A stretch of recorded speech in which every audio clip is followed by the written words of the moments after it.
This is Power Hour with Gabriella Power. Hello and welcome to Power Hour. I'm Gabriella Power. Thank you for joining us. The Democrats are in deep trouble. Even CNN is reporting that their brand has the same appeal as Cracker Barrels. Democratic brand right now has about the appeal with the American voter as the Cracker Barrel rebrand has with the American consumers. Bad, bad, bad. What are you doing? Oh, my goodness gracious. What are we talking about here in terms of big party registration changes in the key swing states? Let's look at the key 4 swing states that, in fact, do keep track of registration by party. Look, the Republican Party is in their best position at this point in the cycle since at least 2005, and all 4 of these key battleground states. Pretty savage, but it's true. Donald Trump is 7 months into his second term, and he just set a record for presiding over a marathon cabinet meeting at the White House. This one went for 3 hours and 17 minutes. The entire meeting was televised. In Biden's first 7 months, he held 1 cabinet meeting. Trump has had 7. I think this. You have not had this happen for 4 years. You sat and you'd ask one question to Biden, and it was always the ice cream question, right? What flavor ice cream do you like best? I like vanilla. And that was the end of the conference. I think now we've done enough. These people are very busy. I want to just thank, this is the greatest, this has never been done before. First of all, a cabinet meeting was sacred. You'd never let the fake news media in. But the fake news media isn't all fake. It's, a lot of it is, but it's not all. I think it's a great thing. I think maybe it's going to be done in the future. I hope it's going to be done. We have a far more entertaining man in the White House, and Donald Trump covered everything from the National Guard troops in DC, suggesting that crime is going to be a key issue in the midterm elections, to the breaking entertainment news that Taylor Swift and Travis Kelce are engaged. Well, I wish him a lot of luck. No, I think I think he's a great player. I think he's a great guy, and I think that she's a terrific person. So I wish them a lot of luck. While lefties have been in tears over Sydney Sweeney's hugely successful American Eagle ad, conservatives in New York City have been celebrating it, putting their jeans on and attending the latest Make America Hot Again party themed Conservatives Have Good Genes. Joining us now is Raquel DeBono, host of the party, of course. Raquel, it is great to have you back on Power Hour and wonderful to see you again. Look, I love the theme. Can you tell us about the night and everything that happened? You know, the important thing to note here is that culture drives politics, right? And it's important to have that shift and showcase that, that we can make a little bit of fun of the liberals as well and get them back. And, everyone was freaking out about this American Eagle ad. And it's really fun to just be like, oh, well, conservatives have good genes. Yeah, I love it. Have you had any backlash? I mean, can you imagine all the lefties in New York City that you've triggered by throwing this party? Oh, I have a million messages saying that we're racist, we're this, we're that. And it's so funny because once again, like it's unavoidable at this point. Like oh, they're not good looking, they're this. Well, if saying that we're ugly is all you have to hit on, I mean, it's just truly funny. It means they're really lacking an argument. And of course, we have no white people, as you say, but that's clearly not true. I think they just love to really hit us where it hurts and just try to find anything possible to come up with to say that, we have bad genes. Well, we're here saying that we have good genes and we're here to celebrate that. Yeah, maybe they should attend one of these parties and see how much fun you're actually having. But let's talk about the advertising around this. I mean, we saw Sydney Sweeney's ad for American Eagle just become such a huge success. All the money it made that company. But the latest example of a brand going woke is, of course, Cracker Barrel's rebrand. Now, even Donald Trump weighed in, saying that Cracker Barrel should go back to the old logo, admit it made a mistake based on the customer response, the ultimate poll, and manage the company better than ever before. They got $1 billion worth of free publicity if they play their cards right. Very tricky to do, but a great opportunity. Have a major news conference today. Make Cracker Barrel a winner again. Remember, in just a short period of time, I made the United States of America the hottest country anywhere in the world. 1 year ago, it was dead. Good luck. And isn't it interesting, just hours later, Cracker Barrel made this announcement that it is scrapping the new logo and the old one is coming back. I mean, Raquel, what do you make of this? Is this the Donald Trump effect? Look, I mean, the first time I took a look at this, I go, okay, well, this is ridiculous. It's not really a cultural issue, but it perfectly exemplifies what happened with the Sydney Sweeney ad, right? Where people are freaking out and really mainstream normal things that weren't considered political have become political because of sort of this backlash. Like we see the figure there, he's a 45-year-old character. He's been on the logo forever. It symbolizes traditional Americana, traditional values. And, Cracker Barrel is sort of like this American thing that everyone knows about. Everyone is very in tune with going. Yeah. I mean, it sort of represents another symbol of like an Aunt Jemima situation where this time we're not taking Aunt Jemima off the bottle. This time we're not changing the branding on our butter containers, and we're really, fighting back. It's a perfect example, right? They, go woke, go broke. They lost a lot of money on this. And it's another great example on how, sort of fighting back, even if it's something that seems silly, like a Cracker Barrel logo, right? It really makes an impact and makes a difference. 100%. Now, you're in New York City, and it's looking like socialists around Mamdani is going to be the next mayor. Now, he's attempted to lift weights at a Men's Day event in Brooklyn. This is how it went. This is how you move up in the polls. This is how you move up in the polls. Yeah. This is how you move up in the polls. Yeah. Yeah.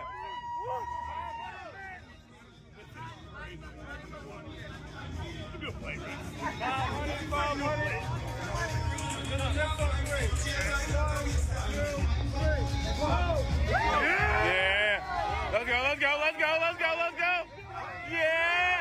Let me get one more. Let me get three. Yeah, he needed all the help he could get there, and he's getting absolutely roasted for this. There are jokes being made that the only thing he can actually lift are taxes. What's your reaction? I mean, there's a study that shows that 65% of self-identified liberal men are inactive compared to 42% of conservative men, right, who are working out, making America hot again, making America healthy again. And we really do have a, alpha male epidemic in this country. I mean, what is going on? You can't even lift your body weight. It really shows that, I mean, I guess if we go and defund the police, I guess Zoran will be there to save the day. What is he going to do if someone comes and attacks us? Because he's not going to step in. He's going to send his social worker, and he's going to show up saying, I can't even lift 135 pounds. Well said. Now, we know the Democrats, the brand is absolutely toxic because of people like Mamdani being the new face of the party. It tells you absolutely everything. But the Democrats have also been told to stop using words, or woke words, I should say. A memo obtained by Politico revealed a list of words that this left think tank Third Way wants Democrats to avoid using so they sound less crazy. So words that they've been told to avoid include words such as privilege, holding space, body shaming, birthing person, that one absolutely needs to go, cisgender, heteronormative, and patriarchy, and the list goes on. But Raquel, what do you make of this? Is this part of the Democrats' problem, and do you think sounding less woke is going to help them? I mean, politics is shifting back to, plain language and culture. And these Twitter wars that we've seen online of people saying we have to use these words. Well, people who are, for example, Latin don't want to be called Latinx. It's just ridiculous, right? They're making problems where problems don't exist. And the problem is, at the end of the day, there are real problems in this country that do not involve the use of your language. It's so ridiculous. It's like, how much spare time do you guys have? I guess they have a lot of spare time because they're out protesting all day. Yeah. And, not at a real job. And maybe if they focused on plain language and simple things that actually make sense, it wouldn't be an issue. It's another example of Democrats creating issues where there were no issues to start. Yeah, absolutely. Well said. Raquel De Bono, it was so good to speak to you again. Thank you so much for joining us. Great speaking with you too. Joining us now is Chief Economist at the Institute of Public Affairs, Adam Crichton. Adam, it is great to see you again. Let's start with what's happening in the United States. Donald Trump has fired Federal Reserve Governor Lisa Cook, accusing her of mortgage fraud, alleging that she lied on mortgage forms by declaring 2 primary residences. Now, this is the first time in history that a president has attempted to remove a sitting Federal Reserve governor, and it could, of course, lead to a legal battle. But Lisa Cook, as we know, is a Biden appointee. She kept voting with Jerome Powell to keep rates high. She's denied any wrongdoing. Adam, the Democrats, of course, are furious about this, but I'm not sure about their attack lines. For example, Hakeem Jeffries had to make the point about her being fired, about her race, putting out a statement highlighting that she is a black woman. I mean, first of all, what do you make of Donald Trump's move to attempt to fire Lisa Cook and how the Democrats are responding? Yeah. Well, look, I think it's a fairly deserved move. I think she should be fired, and frankly, I'm a little surprised at all the fuss. It's pretty clear that these aren't just allegations. There's actually proof that she claimed a house in Georgia as her primary residence, and she also claimed a house in Michigan as well, I believe, within 14 days of each other. So she was clearly conscious of this. And of course, there are tax advantages for claiming a primary residence. That's why she did it. But so it's pretty clear that at the very least she behaved extremely unethically. And so that I think is certainly cause for someone to be fired. Certainly, it's true that this has never happened before, but this sort of mortgage fraud has never happened before either. So I think it's reasonable. I think the race card is just obviously something that the Democrats would pull out. And I noticed they haven't actually challenged the accusations because they realise that they're probably true. Look, I mean, it's certainly going to go to the courts. It could well go to the Supreme Court. But, from my very basic reading of the law, the president has right to remove these board members for cause. That's the quote, for cause. But it's not clear what the cause means. I think, the accusation of serious impropriety, that's a reasonable cause to me. So let's just see what happens. Absolutely. We'll see what happens indeed. Let's talk about the Democrats, though. It's been 7 months, really, since Trump's inauguration, and the Democrat brand just seems to be going from bad to worse. I mean, the party is facing a massive voter registration crisis, losing millions of voters. You look at their attack lines again, they're against Trump's crime crackdown in Washington, D.C., which appears to be working. And I don't know if the Democrats have really learned from Hillary Clinton's deplorables moment or Biden's garbage moment last year, because here is failed vice presidential candidate Tim Walz going on this unhinged rant about Republicans. Think of how easy it would be to be a damn Republican. Oh, what should I wear today? This stupid freaking red hat. What should I say today? I don't know. Just make sure it's cruel. Who do we listen to? That guy. Oh, the felon in the White House? Yeah, listen to him and that will be fine. Now he's talking about burning flags. He's going to have flag burning or whatever, because he knows there's a hell of a lot of flags with his picture on it that are going to get burned. Well, Adam, I just don't even know what to make of it. It's unbelievable. But what's your assessment? Well, I think this sort of thing certainly helps Republicans. It helps Donald Trump. I mean, if what he says is true, that Donald Trump is so bad, well, the Democrats must be worse, because more than 50% of American voters voted for Donald Trump. So look, I mean, I just think it's hysterical. It's ridiculous. It's extremely condescending. Yeah. And it's it's not reflecting the attitudes of most Americans. I mean, basically, at most 10% of Americans probably agree with what he just said. It's just extremely petulant. And the irony is that, well, I mean, it's not an irony, but the Democrats are at their lowest ebb, really, for many, many years. I think their approval rating is something like 20%, according to most polls. Sorry, 28%. Yeah. It's fair to say that Donald Trump is not hugely popular. He never has been, but he's been popular enough to win. But Democrats are far, far less popular. So you may actually see in the midterms next year that Republicans do quite well. Yeah, that'll be interesting. It's going to be hard for the Democrats to come back, and they're not doing themselves any favours. But let's look at the relationship between Australia and the United States. Our Prime Minister, Anthony Albanese, snapped over questions about when he'll finally be able to get a meeting with Donald Trump. Let's take a look.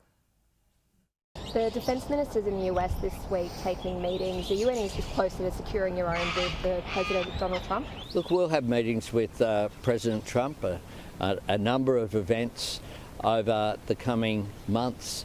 We're about to enter summit season, and I look forward to discussions continuing face-to-face, as they have been constructive when I've had discussions with President Trump up to now.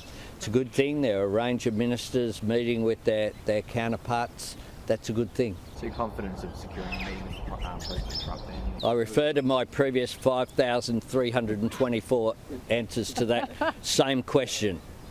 Ooh, a bit of a sore point. Seems to have struck a nerve. Now, Deputy Prime Minister Richard Marles has managed to secure a last-minute meeting with US Defence Secretary Pete Hegseth, along with US Vice President JD Vance, on his trip to Washington, although a planned press conference has been cancelled. How would you describe the relationship between America and the United States right now? Well, look, it seems that it's, frankly, at its lowest ebb, I would say, you know, since the Whitlam government in the 70s. I think that's fair enough to say. And of course, Whitlam, you know, famously met President Nixon, I believe it was. So, you know, we still haven't even had a meeting yet, with Albanese and Trump. And I think it is a sore point. And, you know, he feels vulnerable on this issue. And, you know, it's probably the case he is going to meet him at some point for 5 to 10 minutes over the next few months at one of these international forums. But, you know, that's hardly a serious meeting. And just on the latest Marles visit to Washington, I must say it seemed very panicked. I mean, we didn't know about this trip until basically it was happening. So it seems like he was sent over there at the last minute to try to shore up the relationship. We don't know what was discussed. As you say, there's no press conference. I mean, it's all a bit embarrassing, really. And of course, the policies of our government here in Canberra have certainly not been helping the situation with the recognition of a Palestinian state. Of course, that's something that the US does not want to do. And of course, defence spending as well. We've categorically ruled out increased spending to 3.5% of GDP, which the US has called for. So there are many reasons why you would think that the White House would not be well disposed to Canberra at the moment. So yes, it is a sad state of affairs. You know, geopolitically, there are greater risks all the time, and we do depend on the US for our defence. We do, and I don't think this government is helping Australia in repairing that relationship at all. But looking at the politics back home, Susan Lee is facing pressure from within the coalition to come up on a position on net zero and climate policy. And I think the internal arguments over net zero certainly isn't helping Susan Lee. She's not appearing as though she's a very strong leader at the moment. Yeah, look, I think that's certainly true. I mean, we've seen state division after state division basically say that they want to scrap net zero, and Susan Lee's in this, you know, rather awkward position of saying, you know, we're having this federal process. But look, it's been quite a few months since the election. I think, you know, the process, you know, kind of whatever it is, that seems to have gone on for long enough, and I think she really needs an answer. And, you know, frankly, for what it's worth, I think that the coalition position should be a reflection of those various state parties who want them to dump net zero, because the costs of this policy are just going to continue to mount and increase.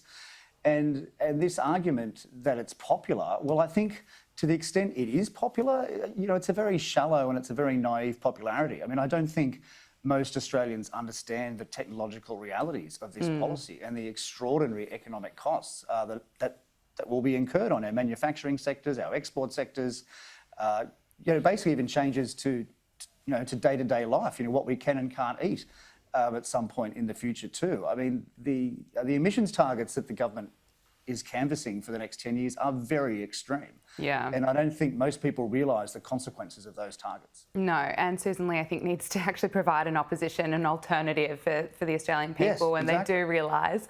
Look, I want to ask you about inheritance tax. A news presenter in the UK has suggested hiking inheritance tax to 100% to incentivise work. Lewis Goodall has admitted that this is his most left-wing political view that he has, but let's just take a look.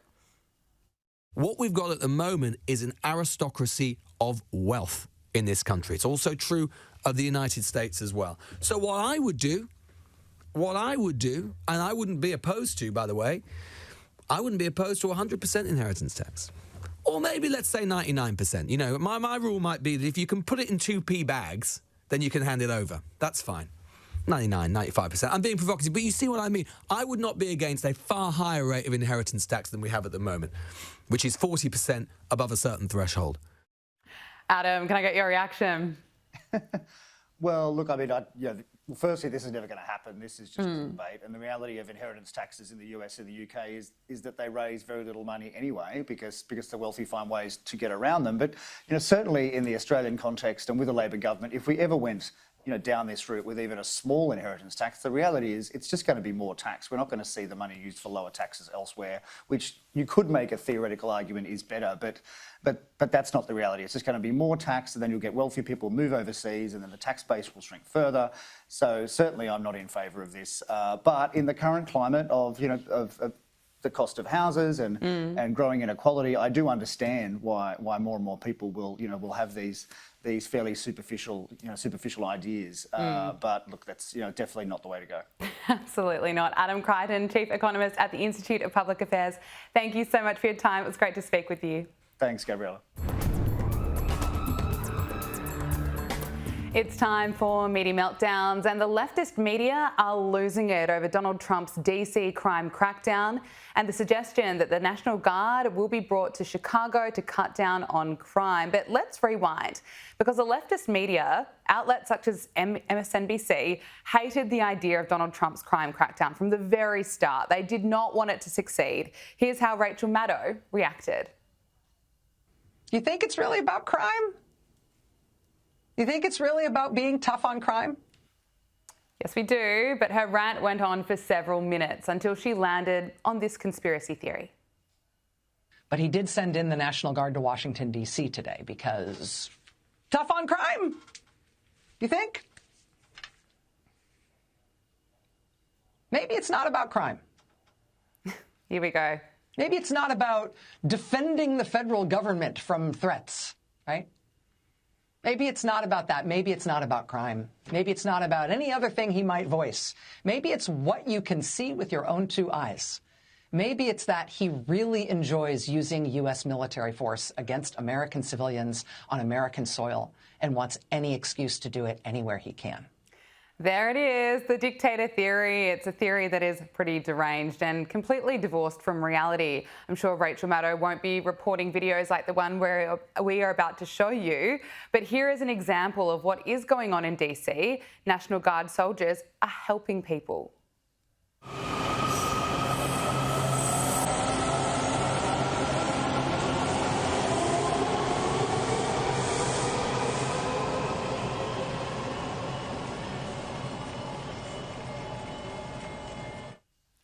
And DC is already seeing results in 2 weeks since the crackdown. Violent crime is down 32%, carjackings are down 86%, homicides are down 60%, robberies are down 47%, assaults with dangerous weapons are down 18%, property crime down 16%, and there have been 0 murders in 2 weeks.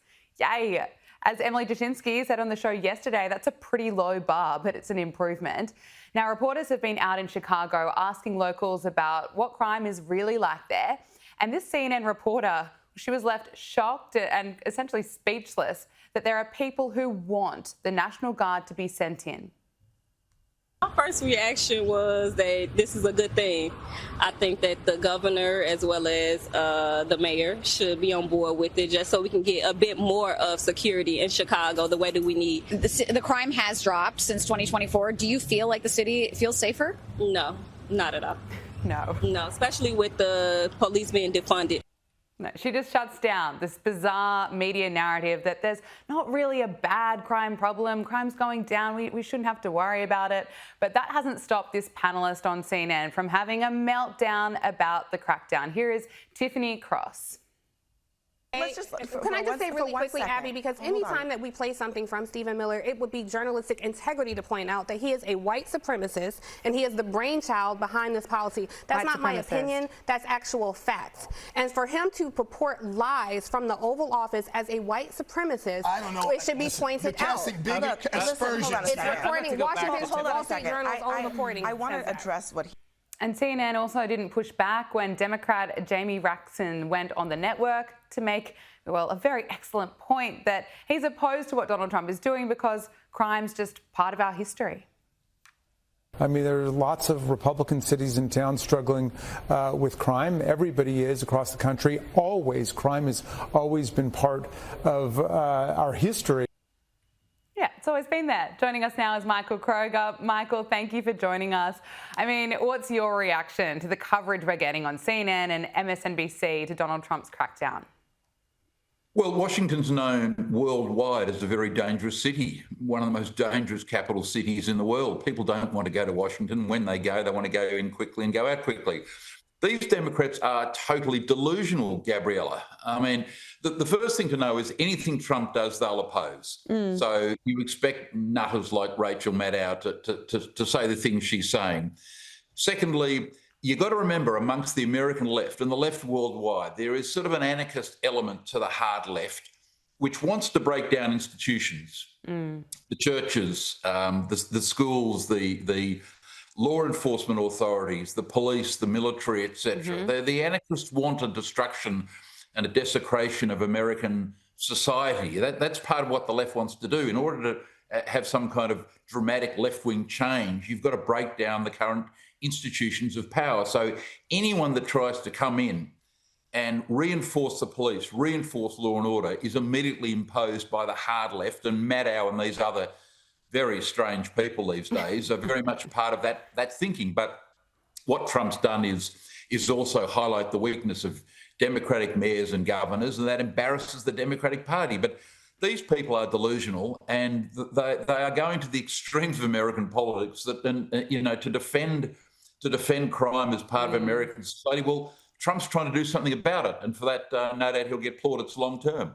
Yeah, defending crime, I don't know how that is a winning strategy. But moving on to an even more serious topic right here in Australia. Australia has finally severed ties with Iran after ASIO found it directed at least 2 serious anti-Semitic attacks in Australia, and almost certainly more. It's been revealed by Sky News that the Albanese government was aware for several months that Iran may have been involved in anti-Semitic attacks on Australian soil. The government had been made aware about the possible Iran links to attacks against the Adass Israel Synagogue in Melbourne and the Continental Kitchen in Sydney. Now, of course, during those months, the Albanese government still went ahead and decided that it would recognise a Palestinian state, and of course labelled the protests that we saw on Sydney's Harbour Bridge as mostly peaceful.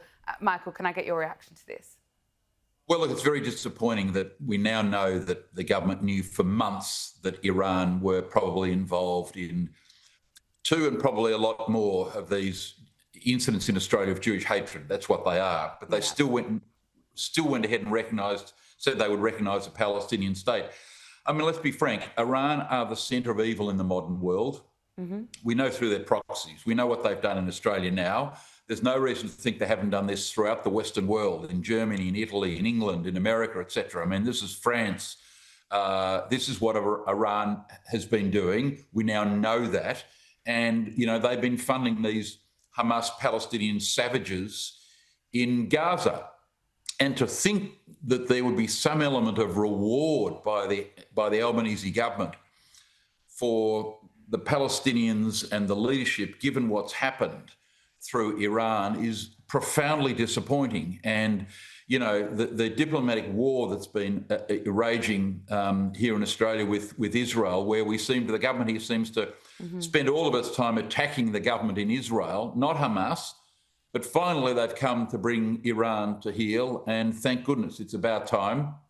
We know Iran, as I said, have operated through proxies over the years to bring about what they want, which is the destruction of the Jewish state. That's what their aim has been since the revolution. Thank goodness it is failing, and thank goodness the Albanese government have done something about it by expelling the ambassador. And, I welcome what they've done. Yeah, the Iranian ambassador should have been shown the door a long time ago for his anti-Semitic social media posts. And although we, of course, all welcome what Albanese and his government has done by taking the action to finally expel him now, but as I said earlier, it comes rather after defending the Sydney Harbour Bridge pro-Palestine protest, which they described as peaceful, and there were images of people supporting Iran's supreme leader. The Albanese government has been accused of being very soft on anti-Semitism, soft on Iran, and they've now got a lot of catching up to do. What do you think, I suppose, where do they go from here? Well, look, you're absolutely right. I mean, these demonstrations, I'm sure there are many well-meaning, if unfortunately misguided people who attend these demonstrations who think that demonstrating will somehow bring about some kind of peace in the Middle East and a Palestinian state. And of course, as we know, the Palestinians have rejected a Palestinian state ever since 1948. At least on 4 significant occasions, they've been offered a Palestinian state and rejected it. So what we've got is a history, more than 70 years of Palestinian leaders refusing to have a state. Why? Because that involves the recognition of the state of Israel, which they don't want. And if you look at the demonstrations here in Australia, who knows whether Iran has been involved in funding some of the more extreme elements of these demonstrations? The one on the Sydney Harbour Bridge, I mean, as you say, a big photograph of Khomeini being held up. We had an Islamic State flag. We had people with the Hamas triangles. We had chants about death to the IDF, etc. These are not peaceful demonstrations. These demonstrations are filled with Jewish hatred, and it's about time they stopped. I don't think the Labor government here have done nearly enough to stamp out this Jewish hatred. It's brought, great criticism on Australia throughout the world. Because of these demonstrations, the anti-Semitism in Australia, all of which has happened on the Labor government's watch. They should have done a hell of a lot more, been much tougher on the Palestinian extremists in this country, and less critical of Israel. I mean, why? It tells you everything when Western governments spend most of their time criticising Israel. When we see these demonstrations, no calls of these demonstrations for Hamas to surrender, no calls for Hamas to release the hostages. I mean, the Jewish hatred in this country, which has been allowed to fester, will stain our country forever, unfortunately, Gab. Michael, I want to ask you about the UK. Keir Starmer is under huge pressure to take a tougher line on immigration. Even his own MPs believe that his asylum shake-up is just not enough. The Prime Minister has been warned that he's going to be losing the next election unless the government gets a grip on the migration crisis. One backbencher called for a national emergency to shut down most asylum claims. What's your assessment of Keir Starmer at the moment and the crisis that's facing the UK?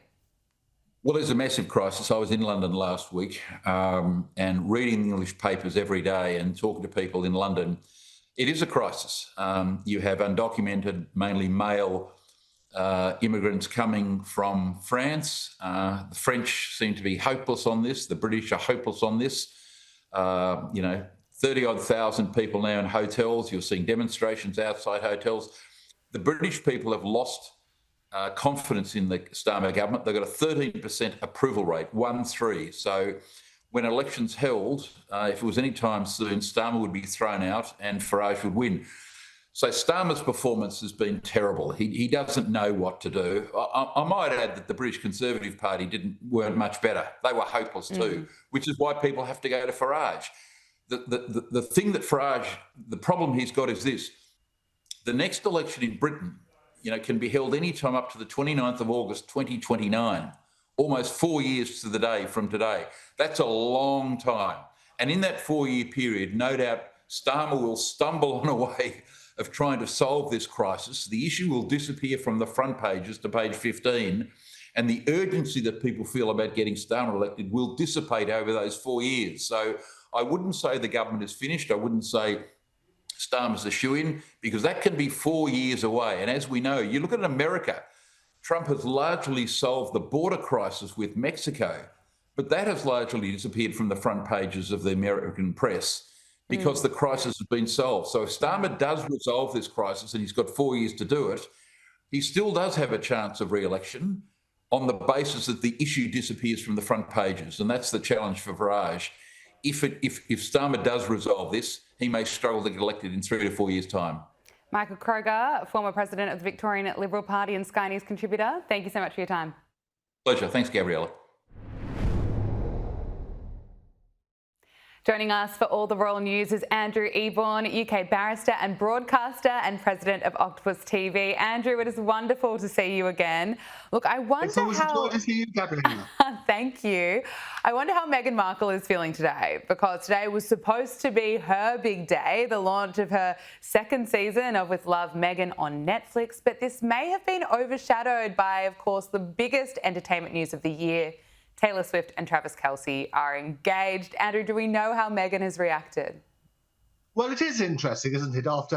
Taylor Swift was very swift indeed to basically trounce Meghan's announcement of her second series. And after 2 years of dating, the couple shared the exciting news through a joint post on Instagram on Tuesday, the 26th of August. You saw that. They had a massive antique sparkler, which I reckon was worth about $550,000, according to my sources. Wow. But Meghan, together with William and also Kate, they all put the like on the Taylor Swift Instagram post to say that they liked it, even though Meghan felt a bit sort of upstaged, I think. What's interesting, though, is the wonderful flowers, the garden where they got engaged. I think Meghan missed a trick because she's obsessed with these flower sprinklers. She could have turned around and launched the series and said, using the very Taylor Swift flowers coming to your season very, very soon. And for $240,000, you can get them delivered.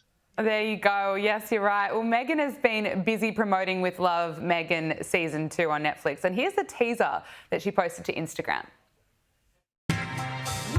What was that you just added? Flower sprinkles. I love them. Wow, that's the gayest I've seen in a long time. There it is, the flower sprinkles. But Andrew, the teasers are supposed to be... But the teasers are supposed to be the best bits, you know, the grabs that make you want to watch more and more, and that's what we get.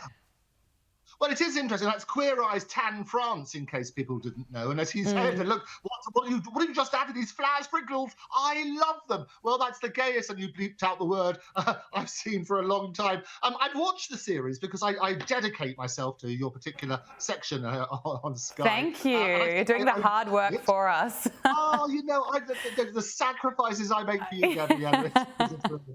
But I'll tell you what, those who loved the first series will love the second series. It's more of the same with Meghan not even in her own home, mixing with people, with her friends, some of whom she's never met. And they do strange things like little wonderful recipes which don't basically make sense to any real people, as well as doing tie-dyed scarves and things like that. It's basically another Meghan-lamania is what I would call it. Oh, no. Female flounder. And I was looking at the reviews they've had over here, and you've got basically the Telegraph. They say it's more tone deafness from the Montecito Marie Antoinette. They gave it 2 stars out of 5. Wow. Interesting. Harry remains conspicuously absent from the needy, if marginally less mad, second series of With Love, Meghan. The Independent, however, the paper over here, was less generous. They gave it 1 star, and they said watching this is like being gaslit by a multi-millionaire. And it's exactly that, the sort of stuff they're making you wouldn't do at home. The poor mothers and fathers that were at home wanting to get the kids off to school are not going to spend hours and hours and hours chopping up little bits of fruit and sprinting them with these flowers. So it is quite extraordinary on that sort of basis. Yeah, it's interesting because I believe she shares even more details about her relationship with Prince Harry, and she asked her royal wedding chef to teach her how to cook. So in terms of being not very relatable, I mean, that says it all, doesn't it? What did you make of this part?